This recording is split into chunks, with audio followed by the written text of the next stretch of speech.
Hey, thanks for tuning in today. Look, recently, I'm actually a little bit ashamed to say this, but I did trigger someone because I had a lack of empathy. And I thought I'd reflect on that moment in this podcast. So I said these 4 words, and for me, they were just like a kind of quick response in the moment after I was being questioned around some things. But for the other person, I think it definitely, I wouldn't say triggered, but they became a bit more defensive. So the 4 words I said to this person were, "It's no big deal." And as I said that to them, then they reacted and said, "It is a big deal," and just gave me some more questions. And I think the reason I said it, it's like telling someone to trust you, right? These are just words that you say that don't really improve the situation. If you say, "Trust me," people will not trust you. You have to demonstrate that through other ways. It's no big deal kind of minimizes what that person is going through. But I'll share why I said it, because we're working on a program. There was actually a lot of complexity to this program.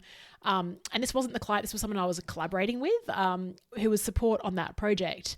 They were asking me a lot of questions around how it's going to work, all this sort of stuff. And I was completely confident that what we were going to do was going to work. And so I didn't want to answer the questions because I just didn't think it was worthy of our discussion. There's real risk, and then there's risks that you're like, we could play this game of looking at every option, everything that is going to happen, but we don't need to do that.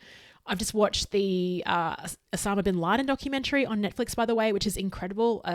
3-series documentary on how they captured Osama bin Laden. And in that, the Navy SEALs are going through, like, they basically recreated the compound that Osama bin Laden was living in Pakistan. And they spent weeks, the Navy SEALs, going through plan A, plan B, plan C, plan D. For situations like that, when you're capturing a world terrorist, yes, go through that risk assessment. But for the thing that I was working on, I think there was no need. And plus, I absolutely had trust. Whatever we were going to do was going to work. And so that's why I just said and remarked in the moment, look, it's no big deal. Let's just move on. And this is not something we need to really narrow in on. But I could see that she was a little bit taken back by that. We didn't really have a close working relationship either, by the way. This was like our probably 2nd or 3rd conversation. But look, what I should have done in that moment was explain, like, hey, like, this is what I'm thinking. Here's the risk if it doesn't work. But if it does, I know that we can try X, Y, Z. And I was talking to my friends Petra and Mike about this.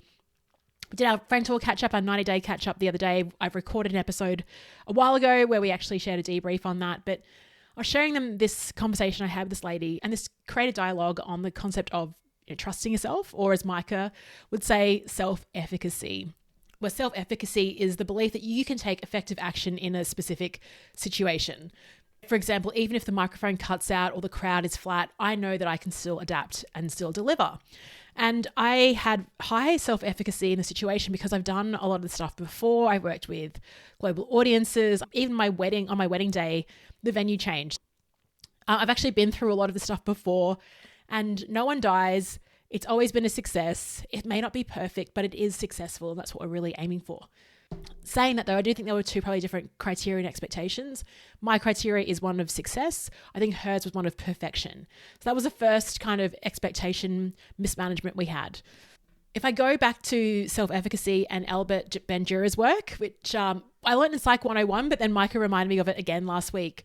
How do you build your self-efficacy? Number 1 is through your mastery of experiences. So do hard things, survive, and repeat. And I think by getting in the ring, by running workshops, by having things that haven't worked, I'm just building that self-efficacy, that mastery muscle.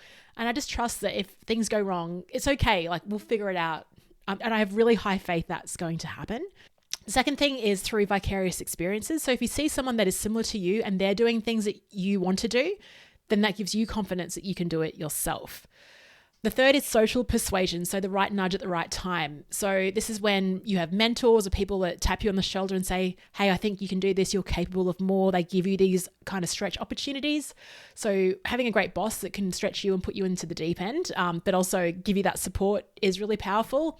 And the fourth is physiological and emotional states. So if you've had a good night's sleep, learning to reframe your nerves as being excited, just all that sort of stuff. Like managing how your body responds. But if you're hungry, I know if I'm hungry, if I haven't really had much sleep, it's tougher for me to rely on number 4. So these are ways that we can build that.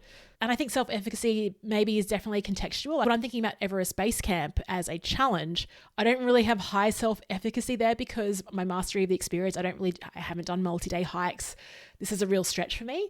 But what I am doing is number 2, I'm reading about other people's experiences, people who also weren't multi-day hikers, who had done this, what they've done to adapt to those conditions. And so as a result, I'm building my self-efficacy that way. I think the really important thing though is in the situation I was talking about, the different expectations was a thing. Again, she was seeking perfection. I just was seeking success.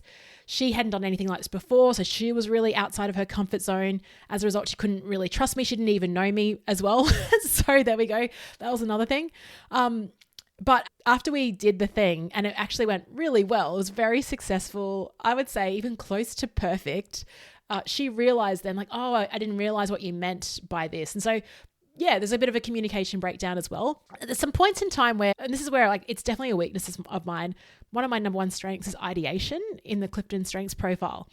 And what it says to me is that you have to bring people along. People don't understand where you're going. You have a dizzying number of ideas and you work at such pace that people don't really get it. And I get also frustrated when people can't keep up as well. And that was a situation I was in where it's like, I have to keep going and moving and planning. And I felt like someone was holding me back by asking me these questions. So what would I do differently? Possibly maybe set expectations up front and say, look, this is what we're going for. If this doesn't work, please know that I've got experience and we'll adjust on the fly. And I won't need your support for that because the accountability will be on me to support it, but I will let you know what I'll be thinking. I don't know what else I would do, but maybe just not respond with, it's not a big deal. I don't know if that helped her. And I just need to be wary. And I said maybe to need to have more empathy, but at the same time, it's tough when you've got speed and deadlines and you actually need to move on to other things that require more conversation and dialogue versus something that I thought was already set up and was going to work in my own mind. So have I learned anything at all? I don't know. Maybe just to explain things a bit more, set the right expectations up front. I do believe that having people that me in and ask questions is extremely valuable. But in this situation, I was like, let's move on. Okay. I don't know if that was the best share today. That probably made me look really bad, but just sharing what's top of mind and how important self-efficacy is, that ability to trust yourself in the moment. Thanks so much for listening, and I'll speak to you tomorrow.